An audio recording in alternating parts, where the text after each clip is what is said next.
Okay, hey guys.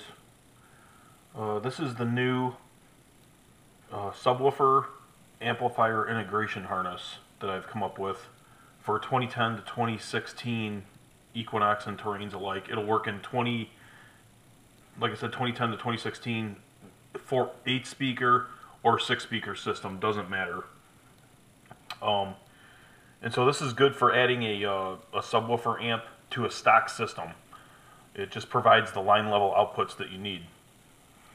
And remote turn on wire, and I'll discuss that in a little bit. I don't recommend using it, but I'll get into why. So we're going to pretend, again, like this is your stock amplifier under the dash, there underneath the steering wheel, and again it has 3 plugs in it, and we're going to be using this N plug for this demonstration. This is your low level plug. You're just going to reach in there, and you're going to pull it out of the amp. You take your new harness. It's going to go into one end, okay, and then you're just going to take the other end, and you're just going to go right back in to the amplifier with it, and that's done. Okay, it'll look like that, and then you'll have your RCA cables here for your amp, your low level, and you just go into them with your RCAs, and the other end would go to your amplifier, and that would provide your line level outputs that you need without disturbing your stock stereo system and without cutting or splicing into your stock wiring. So that's how that works.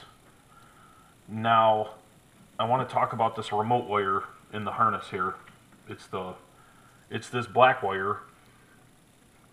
This is the remote wire for the stock amp that the remote module turns the devices on with.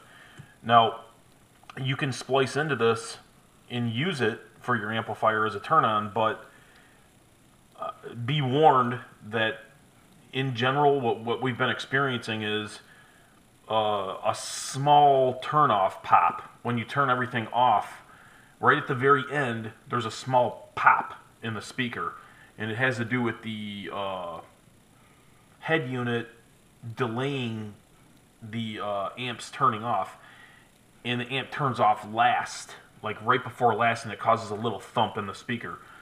And that's what's generally been happening. I'm not saying it's gonna happen in your case, but that's generally what seems to be happening. So I recommend for a remote turn on just going into the interior fuse panel and using one of the switch 12 volt sources in there. That resolves everything. It makes everything smooth. But the important thing about this harness is that it provides your low level outs that you need for your signal, and you don't have to cut and splice into anything. And the other thing is, you don't have to use a line out converter.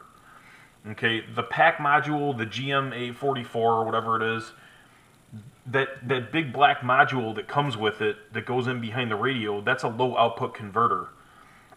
And on these vehicles, there's an amplifier in them already.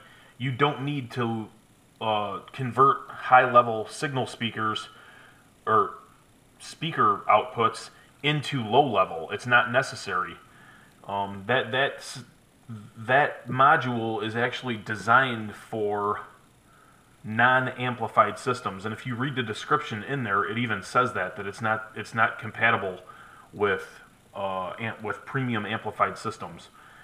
You can use it, but it's not necessary at all. So that's basically how it works. My email is in the description if you're interested in buying one of these from me. It's very simple to use. Any questions or comments, leave them. I would love to interact with you. Be more than happy to answer your questions. And I hope that helps. Have a great day now.